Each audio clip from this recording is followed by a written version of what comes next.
Hello everyone and welcome. I am Antipirate and today I am positively geeking out about multiple healing sources. Mechanic, healing repair module, Wonderworker, all of that and how they interact.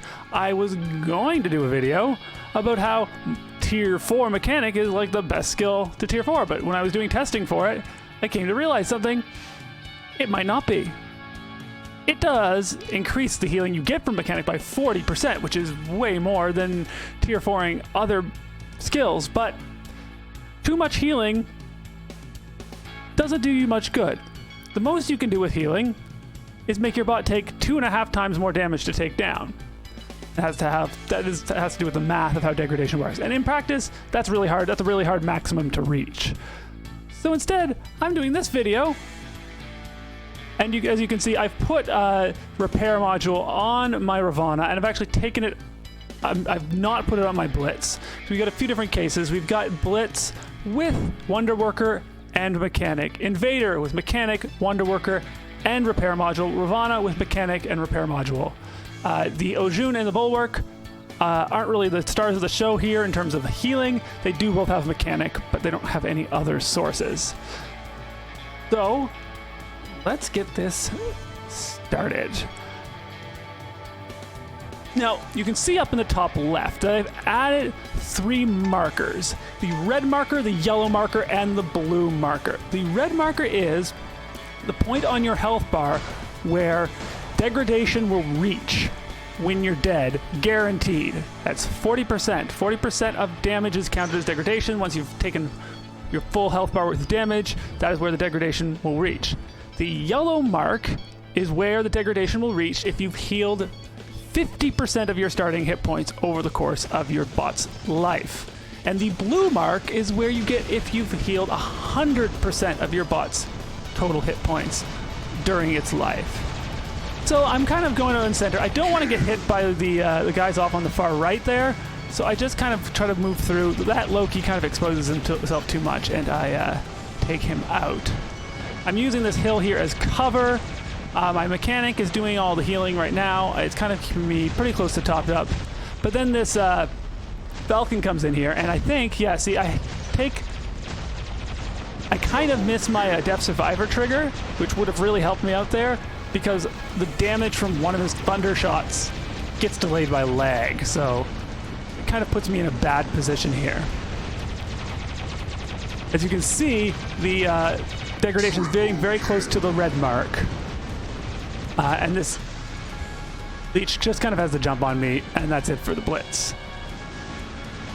Because I went down so quickly, because my triggers were not working correctly for me, I didn't really get far past the red mark there. Not a whole lot of healing. But then again, I didn't use repair module at all or anything like that on that bot. So the fact I didn't heal very much, I was playing pretty aggressive. It makes sense. So now we're in the Ravana. I'm trying not to use too many of my charges for mobility, because that's going to leave me vulnerable. I know this guy's coming in behind me. I can put my distance between him and myself. I can take a lot less damage. Now I first use a healing module. This actually works out pretty well. You can notice that my health never touches the maximum. I've not done any overkill with that healing module activation, with the repair module activation. So now I am using my ability to get my healing back, to get some ammo back. I'm trying to take this guy out. But, you know, I'm being attacked by a couple different people, but I get a little bit of backup. Second healing activation, again, I get the full 40% of the healing. You notice that degradation is down past the red mark. So I've healed actually pretty substantial amount here.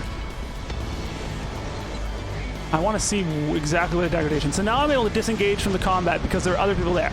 I know I'm not going to be able to take the Arthur down. The Storms just don't have the sustained DPS. Actually, turns out that is a maxed Arthur. It would take a very long time to take it down. I'm going to try to go for this beacon, but I end up getting distracted.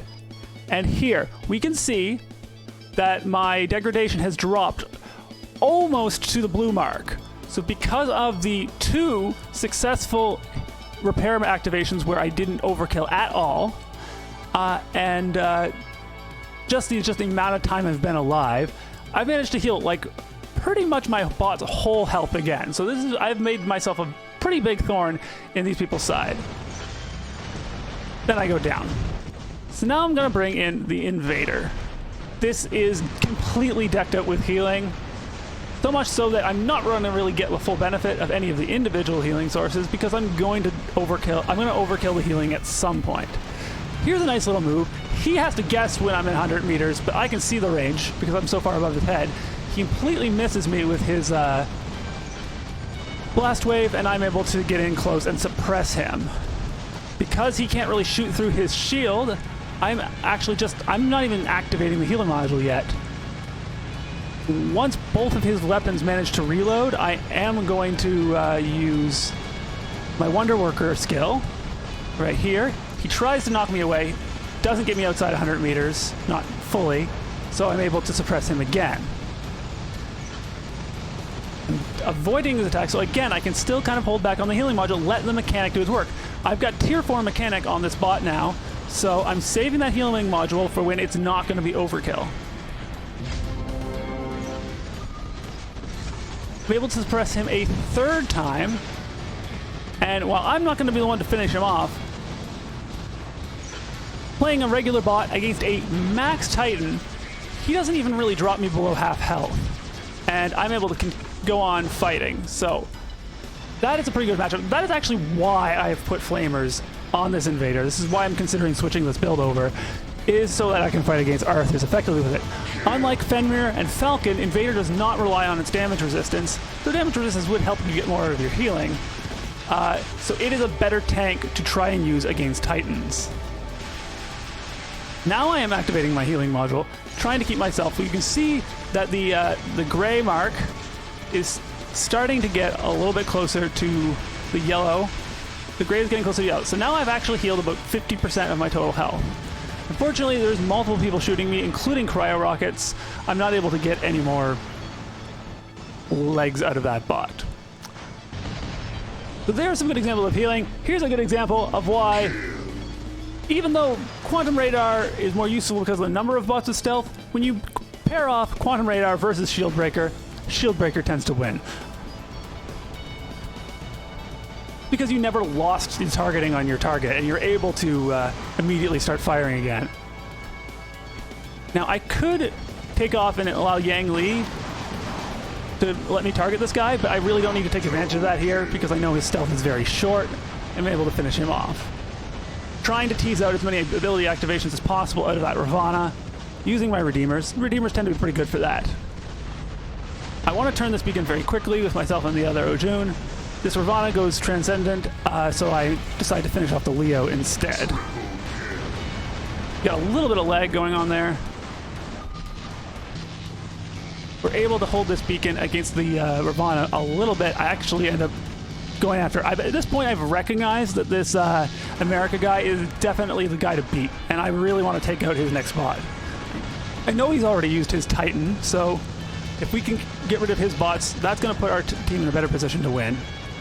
He's essentially my rival in this match. And I'm able to take him out. He spawns into his next bot and is gonna get me pretty good.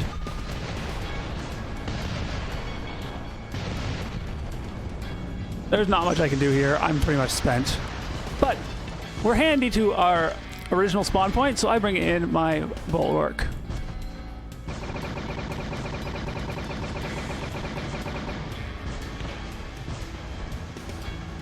So I'm able to trigger his last stand.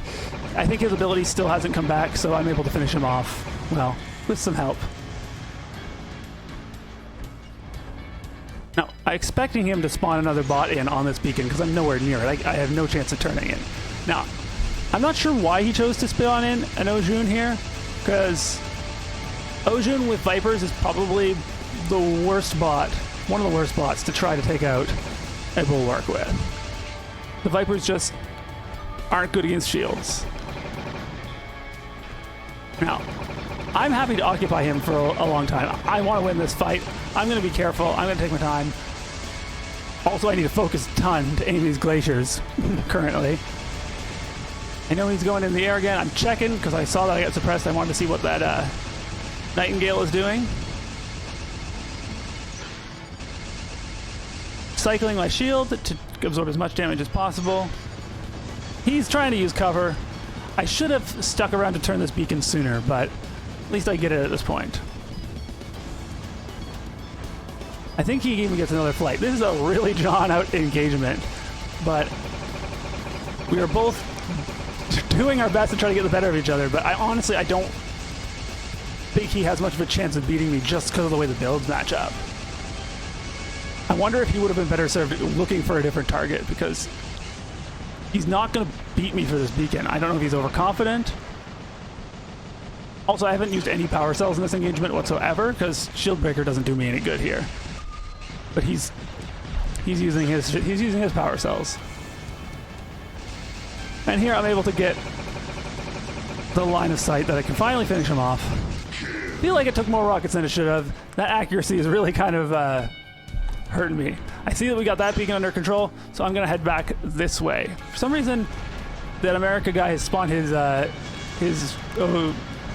bulwark way in the back. I'm not sure what he's planning on doing here. I mean, he could have spawned in center. It would have given him better access to the action.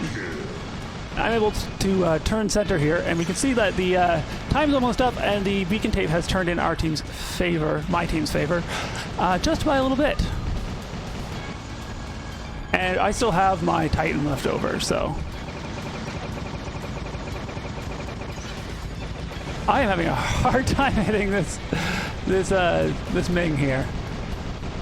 And the weight of its firepower, especially the fact that kinetic weapons are good against shields, unlike Vipers, you know, it makes short work of me. Relatively short work of me. I'm able to spawn in, but time is up. At least I got the honor for spawning my Nodens, but I didn't really get to do much with it. Then we pop in here to the scoreboard. I was able to do over 4 million damage, and it's pretty close in terms of the actual score between me and the America guy, but even though my team was kind of short-handed there, we were able to pull it together. And my hangar's strong, but it's not maxed, but this guy's hangar is definitely completely maxed out. I have a picture of it right here. This is totally tip-top maxed out hangar, so I think I did pretty well for myself against him. So that was a pretty fun game. Healing is very powerful when used correctly, but it has limits, and stacking up extra healing doesn't actually give you any benefit beyond getting your health back up to that maximum. So do be careful picking up your healing skills and choosing when to activate your repair modules. If you want to discuss how you use healing mechanics, repair mechanics in your hangar, you can just leave a comment down below. And if you enjoyed this video, be like my helpful little mender and hit the like button, subscribe, and turn that notification bell on if you want to be the first to get my videos. For now, thank you for watching. I'm Andy Pirate. May you have luck in your battles, and a good day, whatever time it is, where you are. For now, I'm signing off.